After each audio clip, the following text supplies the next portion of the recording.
حشر کے میدان میں اور کیا ہوگا؟ جہنم کو 70,000 لگامیں ڈال کے گھسیٹا جائے گا. ہر نکیل کو 70,000 فرشتے کھینچیں گے. جب اس کو کافر دیکھے گا تو پسند کرے گا کاش میری جان کا کوئی فدیہ دے دے، یا وہ پسند کرے گا کاش میں مٹی ہو جاؤں.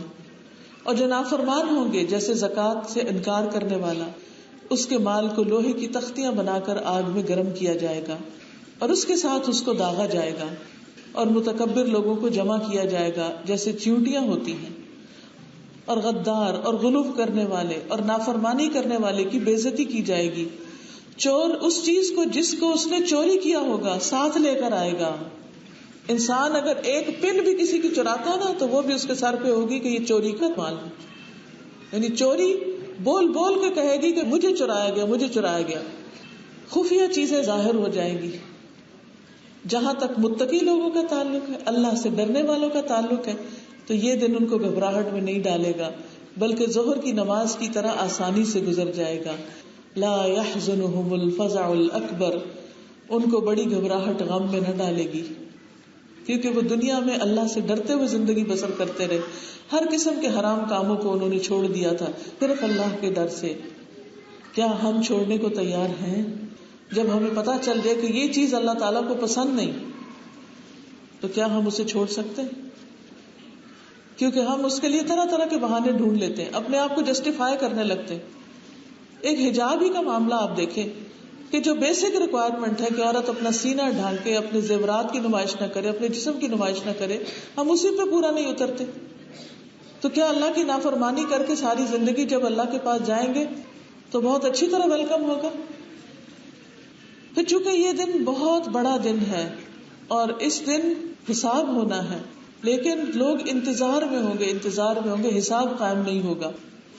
تو اس کے لیے پھر لوگ حضرت آدم کے پاس جائیں گے پریشان حال ہو کر، کیونکہ اتنی گرمی، اتنا پسینہ، اتنا رش، اور لوگوں نے اپنے برے اعمال اٹھائے ہوئے سر پر اور ان کا حال برا ہے.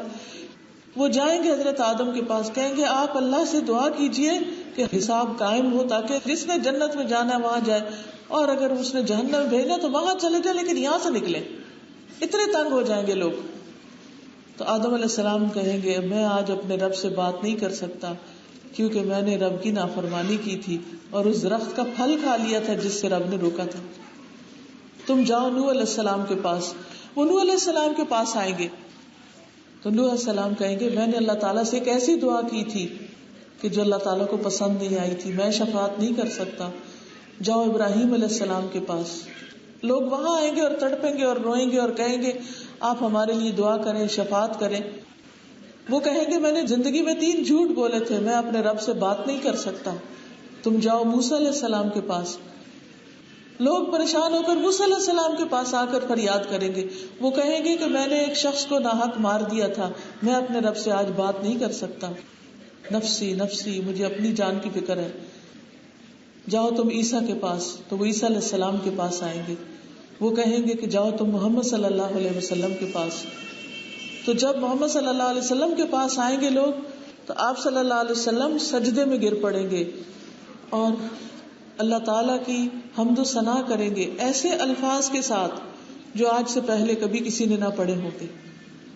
تو اسی بنا پر اللہ سبحانہ و تعالیٰ ان کو مقام محمود پر فائز کرے گا. جیسے قرآن مجید میں بھی اس کا ذکر آتا ہے وَمِنَ اللَّيْلِ فَتَهَجَّدْ بِهِ نَافِلَةً لَكَ عَسَىٰ أَن يَبْعَثَكَ رَبُّكَ مَقَامًا مَحْمُودًا. اور رات کو آپ تہجد کی نماز ادا کیجیے، یہ آپ کے لیے زائد نماز ہے، قریب ہے کہ آپ کا رب آپ کو مقام محمود پر فائز کر دے. اس دن کوئی کسی کی سفارش نہ کر سکے گا، لیکن نبی صلی اللہ علیہ وسلم کو اس بڑے مقام کی وجہ سے حکم دیا جائے گا کہ آپ کو شفاعت کا حق دیا جاتا ہے. آپ شفاعت کیجیے، بات کیجیے، قبول کی جائے گی. تو پھر نبی صلی اللہ علیہ وسلم شفاعت کریں گے اور پھر حساب قائم ہوگا. تو یہاں یہ شفاعت کا مرحلہ ہے. اگلا مرحلہ حساب. اب حساب شروع ہوگا.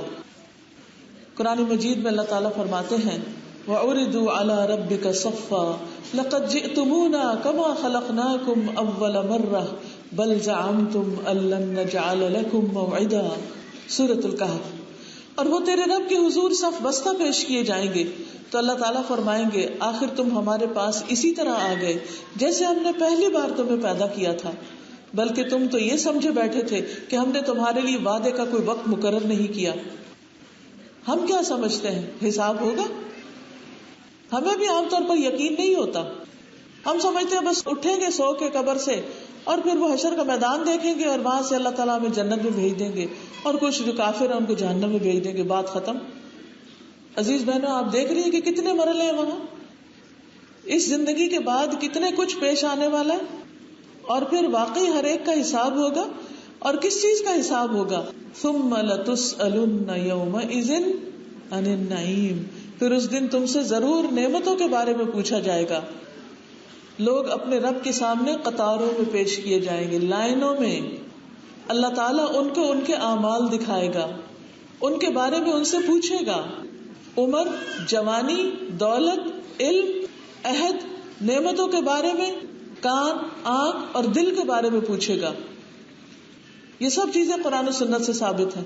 حدیث میں آتا ہے نا کہ انسان کے قدم وہاں سے ہل نہ سکیں گے جب تک کہ 5 باتوں کا جواب نہ دے دے کہ عمر کس کام میں لگائی، جوانی کس چیز میں گزاری، دولت کہاں سے کمائی، کہاں خرچ کی، جو وعدے کیے پورے کیے.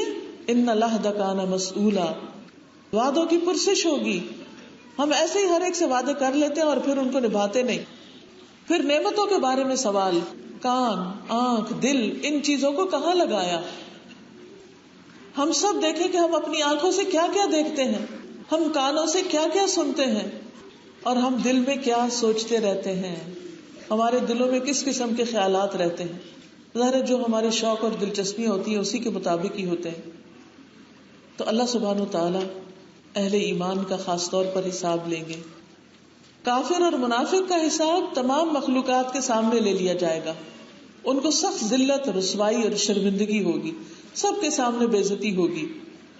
ان کو ڈانٹنے کے لیے، ان پر حجت قائم کرنے کے لیے تمام لوگ، زمین، دن، راتیں، مال، فرشتے، انسانی جسم کے اعضاء ان کے خلاف گواہی دیں گے. ہاتھ بولنے لگیں گے کہ انہوں نے ہم سے یہ غلط کام کیے تھے. کھال بولنے لگے گی، زبان بند کر دی جائے گی، انسان ان ہاتھوں کو چپ نہیں کرا سکے گا. تو جب کوئی غلط قسم کا ٹیکسٹ میسج کرنے لگے نا تو ہاتھوں کو روک لیا کرے کہ یہ ہاتھ ہی کل قیامت کے دن بول کے میرے ہی خلاف بات کریں گے، میں نہیں کرتی یہ غلط کام.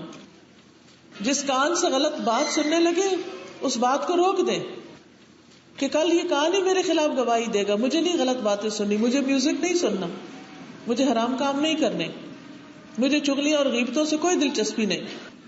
تو کافر اور منافق کے جسم کے اعضاء بولنے لگیں گے، حجت ان کے خلاف ثابت ہوگی، وہ گناہوں کا اقرار کر لیں گے. اور مومن کو اللہ تعالیٰ علیحدگی میں بلائیں گے، الگ کر کے. سوچئے وہ وقت کیسا ہوگا، کتنی گھبراہٹ ہوگی. اور اس سے گناہوں کا اقرار کروائیں گے، یہاں تک کہ وہ خیال کرے گا کہ وہ مارا گیا تو اللہ تعالیٰ اس سے فرمائے گا سترتها علیک فی الدنیا وانا اغفرها لک اليوم، میں نے دنیا میں ان گناہوں پر پردہ ڈالا تھا، آج بھی تم کو معاف کرتا ہوں. اب یہ اللہ تعالیٰ جس پر چاہے رحم فرمائے، جس کو چاہے پکڑ لے. یغفر لمن یشاء ویعذب من یشاء، جسے چاہے معاف کرے، جسے چاہے عذاب دے. کیا ہمارے پاس گارنٹی ہے کہ وہ ضرور معافی کرے گا؟ اس لیے ڈرتے رہنا چاہیے. یاد رکھیے سب سے پہلے امت محمد صلی اللہ علیہ وسلم کا حساب ہوگا، اور اعمال میں سب سے پہلا نماز کا فیصلہ ہوگا اور خون کا قصاص، کہ کسی نے کسی کو مارا یا اس کو کوئی زخم لگایا. اور امت میں سے بھی سب سے پہلے علماء کا حساب ہوگا. جتنا جتنا کوئی زیادہ پڑھتا جاتا ہے اتنا حساب اس کا جلدی ہو جائے گا. ایک لحاظ سے فائدے کی بات بھی ہے کہ جلدی فارغ ہو جائیں گے، اور ایک لحاظ سے ڈرنے کی بات بھی ہے کہ یا اللہ کیا پوچھا جائے گا. اسی لیے وہ قاری قرآن جو دوسروں کو دکھانے کے لیے قرآن پڑھتا تھا، اس کا انجام کیا بتایا گیا حدیث میں؟ اس کو اوندے وہ جہنم میں گرایا جائے گا. تو قرآن پڑھنے والوں کا حساب اور جلدی ہوگا. تو اگر انہوں نے اللہ کی خاطر کام کیے، لوگوں کو دکھانے کے لیے نہیں اور اپنے روب جتانے کے لیے نہیں، صرف اللہ کو راضی کرنے کے لیے، تو ان اعمال کا ان کو فائدہ ہوگا. اور جس نے دکھاوے کے کام کیے ہوں گے، اپنی شان بنانے کے لیے کام کیے ہوں گے اور اپنا نام بڑا کرنے کے لیے، اس کے اعمال قبول نہیں کیے جائیں گے بلکہ اس کے خلاف حجت بنیں گے. اگلا مرحلہ ہے صحیفے اعمال نامے پھیلانا، تطایر الصحف، صحیفوں کا پھیلایا جانا. قرآن مجید میں آتا ہے وَوُضِعَ الْكِتَابُ فَتَرَى الْمُجْرِمِينَ مُشْفِقِينَ مِمَّا فِيهِ وَيَقُولُونَ يَا وَيْلَتَنَا مَا لِهَذَا الْكِتَابِ لَا يُغَادِرُ صَغِيرَةً وَلَا كَبِيرَةً إِلَّا أَحْصَاهَا وَوَجَدُوا مَا عَمِلُوا حَاضِرًا وَلَا يَظْلِمُ رَبُّكَ أَحَدًا. اور کتاب رکھی جائے گی، پس تم مجرموں کو دیکھو گے کہ اس سے ڈرنے والے ہوں گے، جو بھی اس کے اندر کانٹینٹس ہوں گے، کہیں گے ہائے ہماری بربادی، اس کتاب کو کیا ہے، نہ کوئی چھوٹی بات چھوڑتی ہے نہ بڑی، مگر اس نے ضبط کر رکھا ہے، اور انہوں نے جو کچھ کیا اسے موجود پائیں گے، اور تیرا رب کسی پہ ظلم نہیں کرتا، تیرا رب کسی پر ظلم نہیں کرتا. ہر کوئی اپنی اپنی کتاب اٹھائے گا، جو اس میں آپ نے کیا وہی ہوگا. کیا کسی اور کے عمل آپ کے اندر آ جائیں گے؟ یا آپ کے غلط کام اس وقت آپ کے نہیں، یہ میں مٹا دیتی ہوں، اس کو نکالو، پھاڑو، پیجز باہر پھینکو، کر سکیں گے ایسے؟ ہرگز نہیں. اور دو طرح سے کتاب دی جائے گی. فَأَمَّا مَنْ أُوتِيَ كِتَابَهُ بِيَمِينِهِ، کچھ لوگوں کو دائیں طرف سے کتاب دی جائے گی، تو جس سے اس کا اعمال نامہ اس کے دائیں ہاتھ میں دیا جائے گا تو عنقریب اس سے آسان حساب لیا جائے گا اور وہ اپنے گھر والوں کی طرف خوش خوش واپس آئے گا. لیکن وہ شخص جسے اس کا اعمال نامہ اس کے پیٹھ پیچھے دیا گیا تو عنقریب وہ بڑی ہلاکت کو پکارے گا اور بھڑکتی آگ میں داخل ہوگا. تو کفار کو، منافقین کو، برے کام کرنے والوں کو ان کا اعمال نامہ پیچھے سے دیا جائے گا اور وہ چھپانے کی کوشش کرے گا کہ کسی کو نظر نہ آئے کہ میں کتنا برا تھا. پھر اس کے بعد اعمال نامے تولے جائیں گے اور اس کے لیے میزان لگے گی. یہ یاد رکھیے کہ میزان حقیقی ہے، باقاعدہ اس کے پلڑے ہیں، اس میں انسان بھی تولے جائیں گے، ان کے اعمال نامے بھی تولے جائیں گے اور کچھ نیک اعمال بھی اس میں تولے جائیں گے. مثلا حسن اخلاق سب سے بھاری نیکی ہوگی. سبحان اللہ و بحمدہ سبحان اللہ العظیم کلمتان حبیبتان الی الرحمن ثقیلتان فی المیزان خفیفتان علی اللسان. دو کلمے ہیں جو رحمان کو بہت پسند ہیں، میزان میں بہت بھاری ہیں اور زبان پہ بہت ہلکے. تو ان کلمات کو زیادہ سے زیادہ پڑھتے رہنا چاہیے کیونکہ یہ وہاں وزن میں بہت اس کو بھاری کر دیں گے. تو اعمال نامے باقاعدہ تولے جائیں گے. کوئی یہاں سے بھاگ نکلے گا نہیں میں نے نہیں تلانا، میں تو جا رہا ہوں سیدھا، یا کوئی کسی کو کہے گا کہ نہیں تم ذرا مجھے بھی بچا کے یہاں سے نکال دو. ایسی ترتیب ہے کہ کوئی ادھر ادھر نہیں کھسک سکے گا. اور یہ ترازو ایسا ہے کہ اگر ایک نقطہ بھی کوئی ہو اس کو بھی تول لیتا ہے. تو جو پلڑے بھاری ہوں گے وہ ایسے اعمال کے ہوں گے جو اللہ کی مرضی کے مطابق کیے گئے ہوں گے، اللہ کی رضا کی خاطر. اور ان میں سے ایک لا الہ الا اللہ بہت بھاری کلمہ ہے، بہت بھاری وزن ہے. الحمدللہ یہ میزان کو بھر دیتا ہے.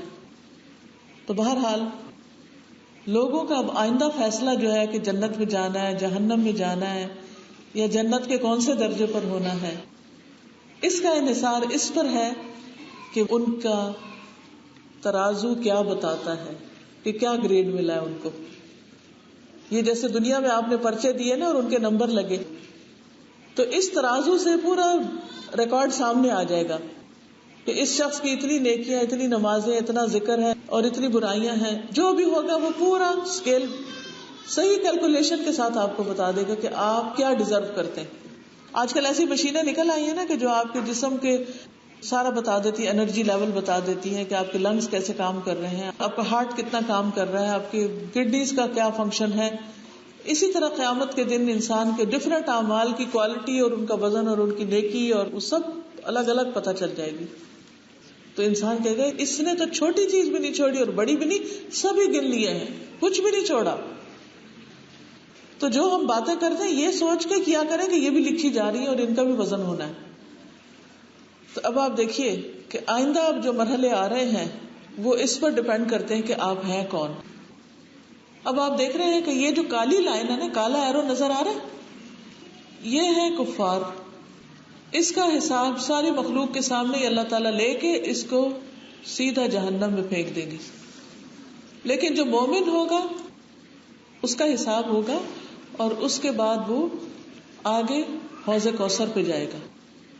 ایک ہے نہر کوثر اور ایک ہے حوض کوثر. نہر کوثر جنت کی نہر، جس کے دونوں کنارے سونے کے ہوں گے، اس کا پانی موتیوں میں بہتا ہوگا، اس کا پانی دودھ سے زیادہ سفید اور شہد سے زیادہ میٹھا ہوگا. یہ نبی صلی اللہ علیہ وسلم کو عطا کی گئی.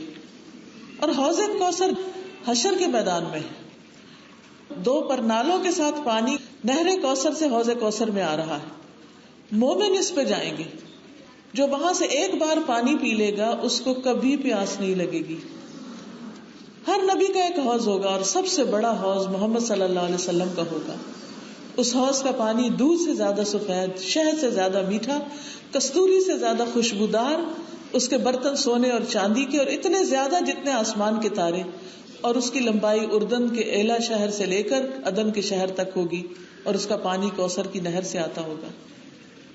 سوچئے کوئی چیز اتنی ٹھنڈی، اتنی میٹھی، اتنی خوشبودار اور اتنی سفید ہو تو کس سے ملتی جلتی آج کی دنیا میں؟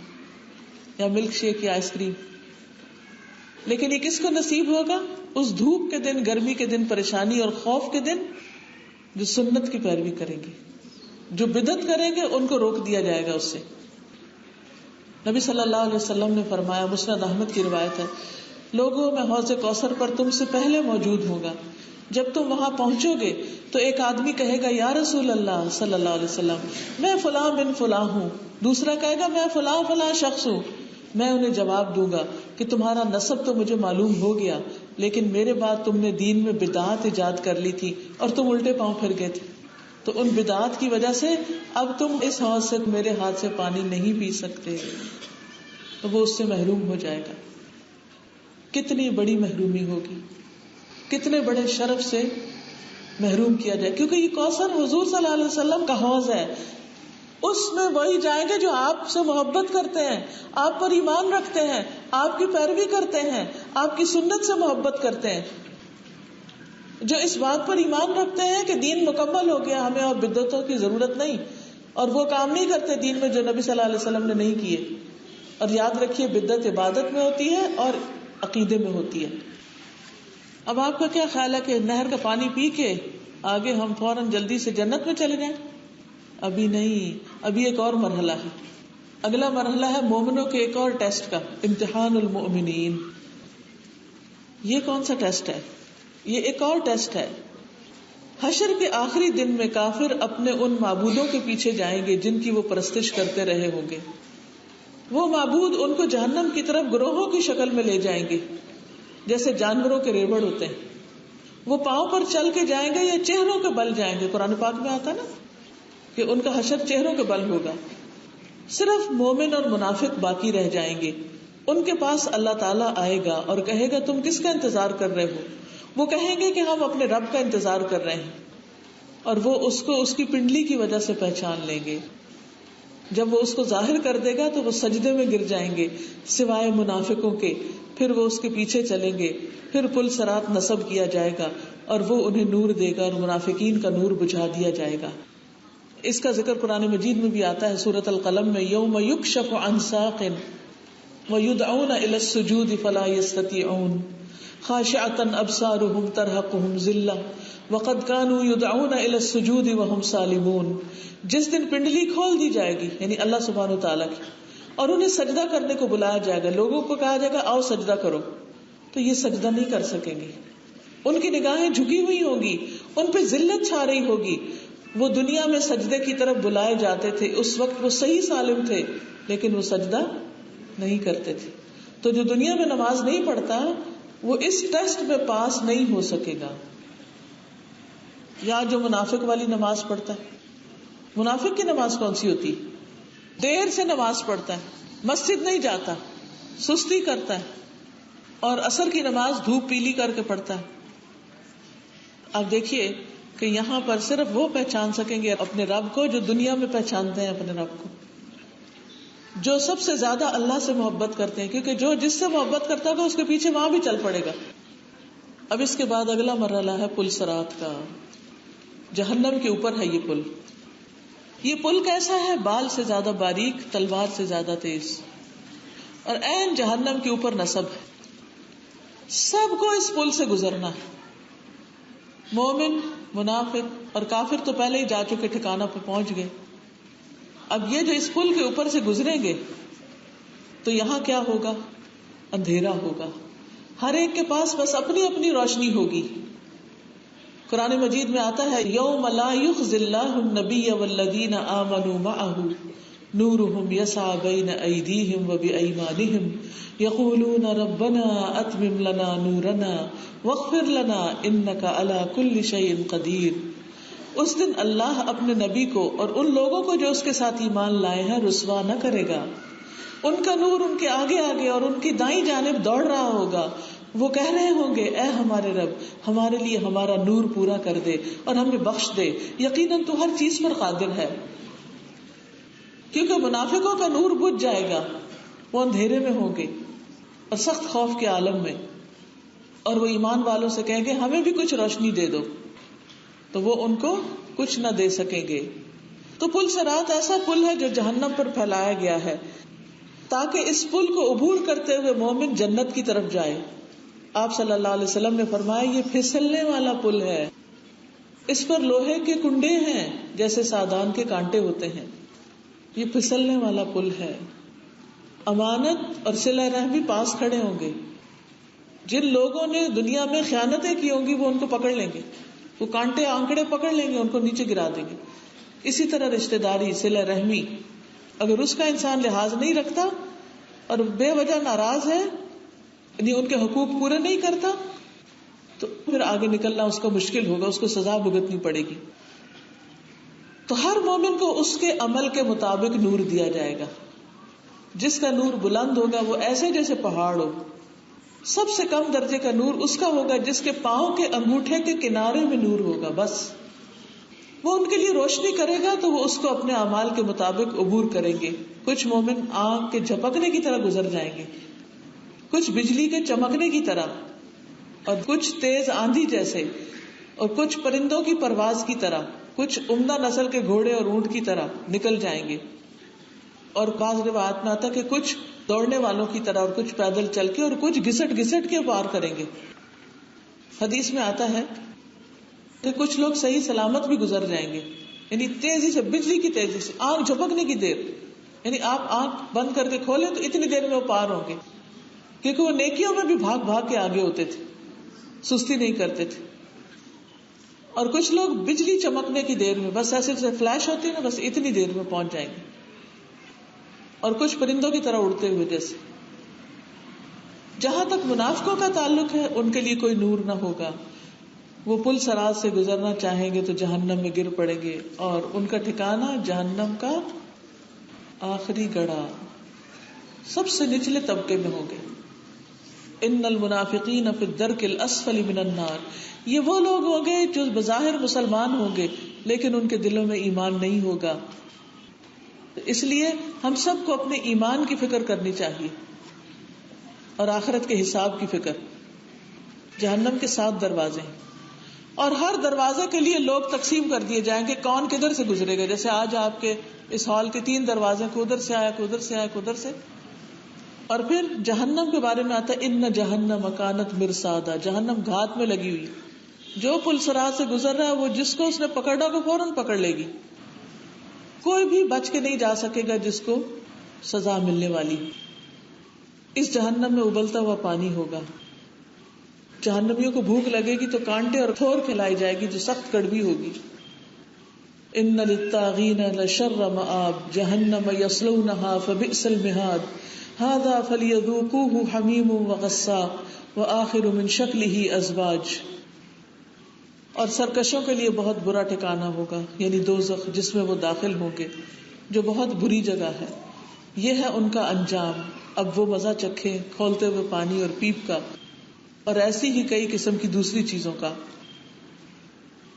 جہنم میں نمبر 1 کافر داخل ہوں گے، نمبر 2 منافق، اور نمبر 3 وہ مومن جنہوں نے بڑے گناہ کیے ہوں گے اور توبہ کیے بغیر مر گئے. وہ وہاں جا کے سزا بھگت کے پھر وہ وہاں سے نکالے جائیں گے. تو صرف وہ مومن بچ کے نکلیں گے جن کو اللہ بچائے گا، جن کو اللہ بخش دے گا. اور جہنم کتنی گہری ہے، اگر پیدا ہونے والا بچہ پھینکا جائے تو جب تک وہ زمین کو ٹچ کرے گا جہنم کو، وہ 70 سال کا بوڑھا ہو چکا ہوگا. اتنی نیچے ہے، اتنی نیچے. اس کا ایندھن کافر اور پتھر ہے، اس کی ہوا گرم لو ہے، اس کا سایہ گرم دھوئیں کا ہے. سب کچھ کھا جائے گی, کچھ نہ باقی چھوڑے گی, کھالوں کو جلا دے گی, ہڈیوں تک پہنچ جائے گی, دلوں پہ چڑھ جائے گی, زخموں کی پیپ دوبارہ انہی کو پلا دی جائے گی, کھالیں پک جائیں گی, انسان کا سائز بہت بڑا ہو جائے گا. جو خوش قسمت اس سے پار ہو گئے وہ اب جنت کی طرف جائیں گے, لیکن ابھی ایک پل اور آئے گا, قنطرہ. قنطرہ کیا ہے؟ قنطرہ کے بارے میں آتا ہے کہ یہ وہ جگہ ہے جہاں پر لوگوں کو روک لیا جائے گا اور ان کے دلوں کی میل کچیل صاف کی جائے گی. آپس میں مومن جو ہوں گے وہ ایک دوسرے سے قصاص لیں گے. قرآن مجید میں آتا ہے وَنَزَعْنَا مَا فِي صُدُورِهِم مِّن غِلٍّ تَجْرِي مِن تَحْتِهِمُ الْأَنْهَارُ وَقَالُوا الْحَمْدُ لِلَّهِ الَّذِي هَدَانَا لِهَذَا وَمَا كُنَّا لِنَهْتَدِيَ لَوْلَا أَنْ هَدَانَا اللَّهُ لَقَدْ جَاءَتْ رُسُلُ رَبِّنَا بِالْحَقِّ وَنُودُوا أَن تِلْكُمُ الْجَنَّةُ أُورِثْتُمُوهَا بِمَا كُنتُمْ تَعْمَلُونَ. اور ان کے سینوں میں جو بھی کینہ ہوگا ہم نکال دیں گے, ان کے نیچے سے نہریں بہتی ہوں گی. وہ کہیں گے سب تعریف اللہ کی جس نے ہمیں اس کی ہدایت دی, ہم کبھی ہدایت نہ پاتے اگر یہ نہ ہوتا کہ اللہ نے ہمیں ہدایت دی. تو آج ہم سب کو اللہ کا شکر ادا کرنا چاہیے کہ اس نے ہمارے لیے قرآن کی نعمت بھیجی اور ہم نے اس کو پڑھا اور اس کو سمجھا اور ہدایت پائی. اللہ ہمیں اس ہدایت پر استقامت عطا فرمائے. پھر وہ کہیں گے بلا شبہ یقیناً ہمارے رب کے رسول حق لے کر آئے, اور انہیں آواز دی جائے گی یہی جنت جس کے تم وارث بنائے گئے ہو اس وجہ سے ہے جو تم کیا کرتے تھے. بما کنتم تعملون, تمہارے اعمال کی وجہ سے تمہیں دی جا رہی ہے. تو اس لیے عمل کرنا بہت ضروری ہے. یہ جو آراف کا ذکر آتا نا قرآن مجید میں وہ یہیں پر ہے. یا ایک طرف جنت ہوگی آگے, دوسری طرف جہنم. وہ آپ دیکھیں نا, وہ جب ان کی نگاہیں جہنم کی طرف پھیری جائیں گی تو وہ توبہ کریں گے, اور جب جنت کی طرف پھیری جائیں گی تو امید کریں گے کہ ہمیں اللہ تعالیٰ اس میں ڈال دے. تو یہ آراف کا مقام ہوگا. حدیث میں یہ بھی آتا ہے, یہ صحیح بخاری کی حدیث ہے, آپ خود بھی دیکھ سکتے ہیں. مومن آگ سے نکل جائیں گے اور ان کو قنطرہ پر روک لیا جائے گا جو جنت اور جہنم کے درمیان ہوگا. تو دنیا میں ان کے جو بعض مظالم تھے ان کا ایک دوسرے سے قصاص دلوایا جائے گا, یہاں تک کہ جب ان کو پاک صاف کر دیا جائے گا تو ان کو جنت میں داخل ہونے کی اجازت دی جائے گی. قسم ہے اس ذات کی جس کے ہاتھ میں محمد کی جان ہے صلی اللہ علیہ وسلم, ان میں سے ایک آدمی جنت میں اپنے گھر کو زیادہ جاننے والا ہوگا بنسبت اس کے کہ جتنا دنیا میں اپنے گھر کا راستہ جانتا ہے. جو ہی جنت میں داخل ہوگا اپنے اپنے گھر کو پہچان لے گا کہاں جانا ہے, مانوس ہوگا اس سے. لیکن اس سے پہلے پل پر ذرا درجوں کا فرق آ جائے گا. جس کی نیکیاں زیادہ ہوں گی لیکن اس کے ساتھ اس نے کسی کو ستایا ہوگا تو اس کے اعمال کچھ دوسرے کو دے دیے جائیں گے. اب یہاں سے جہنم میں کوئی نہیں جائے گا, لیکن قصاص ہوگا, بدلہ ہوگا, دل صاف ہوں گے اور سب بھائی بھائی بن کے جنت میں داخل ہوں گے. کچھ ایسے لوگ ہوں گے کہ جن کو پھر یہاں سے جہنم سے نکالا بھی جائے گا. پل صراط سے بچ کر نکل آنے والا آخری شخص جب بچنے کے بعد اللہ کا شکر ادا کرے گا تو اسے جنت کے دروازے کے پاس واقع نہر میں لایا جائے گا. سو وہ غسل کرے گا, پھر اس کی طرف اہل جنت کی خوشبو اور اس کے رنگ لوٹ آئیں گے. جہنم سے نکالنے والوں کو نہر حیات میں غوطہ دیا جائے گا, وہ بھی اس پل کے پاس ہی ہے, اور ان کی ساری کی ساری سیاہی نہر کے اندر ہی گر جائے گی اور وہ ککڑیوں کی طرح چمکتے ہوئے نکلیں گے. اب جنت میں داخلے کا وقت ہے, لیکن ایسے نہیں. ابھی محمد صلی اللہ علیہ وسلم آئیں گے, شفاعت کریں گے تو دروازہ کھلے گا. کتنے مرحلے ہیں, کتنا انتظار ہے, اور ہم اس کو اتنا معمولی سمجھتے ہیں. پھر جنت میں جائیں گے تو اللہ تعالیٰ ہمیں بتاتے ہیں کہ جنت والے کون ہیں. الا عباد اللہ المخلصین اولئک لهم رزق معلوم فواکہ وهم مکرمون فی جنات النعیم علی سرر متقابلین یطاف علیہم بکأس من معین بیضاء لذۃ للشاربین لا فیہا غول ولا هم عنها ينزفون وعندهم قاصرات الطرف عین کأنہن بید مکنون. مگر اللہ کے خالص کیے ہوئے بندے یہی لوگ ہیں جن کے لیے مقرر رزق ہے, کئی قسم کے پھل, اور وہ عزت بخشے گئے ہیں. نعمت کے باغوں میں تختوں پہ آمنے سامنے بیٹھے ہوں گے، ان پر صاف بہتی ہوئی شراب کا جام پھرایا جائے گا جو سفید ہوگی، پینے والوں کے لیے لذیذ ہوگی، نہ اس میں کوئی سر درد ہوگا، نہ اس میں وہ مدہوش کیے جائیں گے. ان کے پاس نگاہ نیچی رکھنے والی موٹی آنکھوں والی عورتیں ہوں گی، جیسے وہ چھپا کر رکھے ہوئے انڈے ہوں. وہاں کسی قسم کا غم نہ ہوگا، کوئی بیماری نہ ہوگی، کوئی بڑھاپا نہ ہوگا، اور وہی دراصل اصلی ہمیشہ ہمیشہ کا گھر ہوگا. جنت کے 100 درجے ہوں گے، سب سے اوپر جنت الفردوس ہوگی جس کے چھت عرش رحمان ہے. جنت میں داخلے پر پہلا ناشتہ جو دیا جائے گا وہ مچھلی کی کلیجی کا ٹکڑا ہوگا، اور جو پہلا کھانا ہوگا وہ جنت کے بیل کو ذبح کر کے دیا جائے گا جو جنت کے اطراف میں چرتا ہوگا، اور اس پر پینے کے لیے ایک چشمہ ہوگا جس کو سلسبیل کہا جاتا ہے، وہاں سے وہ پانی پیئیں گے. سونے اور جواہر موتیوں سے بنے ہوئے تختوں پر آرام کریں گے، تکیے لگا کے آمنے سامنے بیٹھ کے باتیں کریں گے، انجوائے کریں گے، آپس میں ملاقاتیں کریں گے، اور ایک دوسرے کو بتائیں گے کہ ہم دنیا میں اپنے گھر والوں میں ڈرتے ہوئے رہتے تھے، اللہ سے ڈر کے رہتے تھے اور غلط کام نہیں کرتے تھے، تو ہمارے رب نے ہمیں جہنم کی آگ سے بچا لیا. ہم اس سے پہلے دنیا میں اسی کو پکارتے تھے، نہیں صرف اللہ کو پکارتے تھے، بلا شبہ بڑا احسان کرنے والا اور رحم کرنے والا ہے. پھر جنت میں جب جنت والے رہنے لگ جائیں گے، ہر جمعے کو ایک بازار لگا کرے گا جہاں مسک یعنی کستوری کے ٹیلے ہوں گے. جب وہ نکلیں گے تو ہوا چلے گی اور اس کی خوشبو ان ٹیلوں سے لگ کے ان کے سارے جسموں کو اور کپڑوں کو معطر کر دے گی. ان کے گھروں میں داخل ہو جائے گی، گھر خوشبو سے بھر جائیں گے. جب وہ واپس آئیں گے تو گھر والوں سے کہیں گے کہ تمہارا تو حسن پہلے سے زیادہ بڑھ گیا ہے، اور اس طرح ہمیشہ حسن بڑھتا رہے گا بڑھتا رہے گا، جبکہ جہنم والوں کی سزا بڑھتی رہے گی بڑھتی رہے گی بڑھتی رہے گی. پھر آخر میں جنت میں اعلان کیا جائے گا کہ اے جنت والو، تم ہمیشہ صحت مند رہو گے، بیمار نہ ہوگے، زندہ رہو گے، مرو گے نہیں، بوڑھے نہیں ہوگے، آرام میں رہو گے، کبھی تکلیف نہ آئے گی. وَنُودُوا أَن تِلْكُمُ الْجَنَّةُ أُورِثْتُمُوهَا بِمَا كُنتُمْ تَعْمَلُونَ. جنت میں سب سے بڑی نعمت اور دولت اللہ سبحانہ وتعالیٰ کا چہرہ دیکھنا ہوگا، اللہ کا دیدار ہوگا. وجوہ یومئذ ناظرہ الی ربہا ناظرہ. اس دن کچھ چہرے تر و تازہ ہوں گے، اپنے رب کو دیکھ رہے ہوں گے. للذین احسنوا الحسنى وزیادہ. جن لوگوں نے نیکی کی ان کے لیے نہایت اچھا بدلہ ہوگا اور کچھ زیادہ بھی ہوگا، یعنی اللہ کا دیدار ہوگا. اور پھر ہر جمعہ کو اللہ تعالیٰ کا دیدار ہوگا، یوم المزید اس کا نام ہے. پھر اللہ تعالیٰ جنت اور جہنم میں پہنچنے کے بعد موت کو ذبح کر دیں گے، اور اس وقت اہل جنت بہت خوش ہوں گے کہ اب ہمیشہ کے لیے ہمیں نعمتیں اور راحتیں مل گئی، کبھی نہیں مرنا. سوچئے اگر دنیا میں کوئی آپ کو کہہ دے اس گھر میں سے تم نے کبھی نہیں جانا، ہمیشہ رہو گی، تو آپ کتنے خوش ہو جائیں. تو اس جنت میں کہا جائے گا ہاں ساری نعمتوں میں تمہیں ہمیشہ رہنا ہے. تو پیاری بہنوں، اس گھر کی فکر کریں، ان گھروں کے پیچھے اتنی جان نہ دیں کہ وہاں کی فکر بھول جائے. اور پھر جب یہ سنیں گے اعلان کی موت ختم، تو اہل جہنم جو ہے وہ سخت مایوس ہو جائیں گے، اور سب سے بڑا غم اور دکھ ان کا یہ ہوگا کہ ہماری سزا کبھی ختم نہ ہوگی کبھی. تو اللہ تعالیٰ سے دعا ہے کہ اللہ تعالیٰ ہم سب کے گناہوں کو معاف کر دے، ہماری توبہ قبول کر لے، ہمیں بغیر حساب اور بغیر عذاب کے جنت عطا فرمائے، اور ہمیں قبر اور آگ کے عذاب سے پناہ دے دے، ہمیں اپنا دیدار نصیب فرمائے اور نبی صلی اللہ علیہ وسلم کا ساتھ نصیب فرمائے.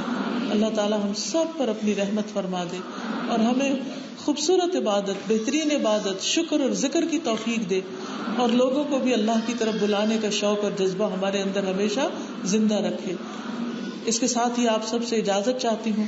اللہ تعالیٰ آپ سب سے راضی ہو، خوش ہو.